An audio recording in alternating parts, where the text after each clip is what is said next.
خنده های از ته دل تو هم، من تو شادی و تو غم هر لحظه هر جا با تو هم. من صدای کوه و دریا و زمین و آسمون، من خود راز رسیدن به خود تو هم. حال تو عوض کن و این بار تو به دنیا بخند، چشماتو رو هرچی که حال تو میگیره ببند. رقص باد و کوه و دریا و درخت‌ها رو ببین، جاده بی انتهای موج دریا رو ببین. میدونم خسته شدی بس که زدی به هر دری، خوشحالی های کوچیک تو نگیری سرسری. تو خودت واسه خودت از همه دنیا بهتری، من عوض میکنم حال تو با ریتم بندری. دوست دارم و عاشقت شدم، نایی ندارم، ولی وقتی میای میبینیم اون حالی ندارم. یه روز میرسه که قلب تو از ریشه جدا شد، ولی دیر عزیز بیا با صفا شو.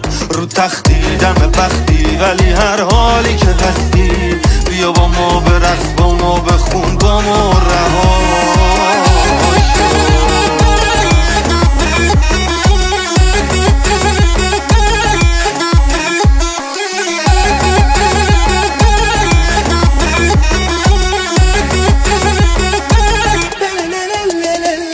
وقتی جوونیت بگذره کیف نکنی تو باختی، وقتی یه لبخند نزنی از خواب پاشی تو باختی. وقتی بالا پایین زندگی برات عوض شد، اگه زمین خوردی و زود پا نشدی تو باختی. باید بتونی تو دلت خیلی ها رو ببخشی، بذار بگن دیوونه ای باید دیوونه ترشی. تو مثل یه ستاره یه دنباله دار میمونی، هر گوشه ای از آسمون که باشی میدرخشی.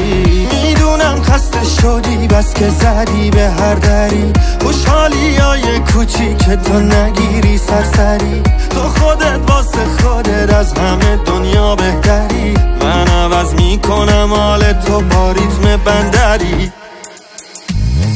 بانو جان فرفری موی غزل ساز منی، بانو جان عشق خاموش غزل های منی. بانو جان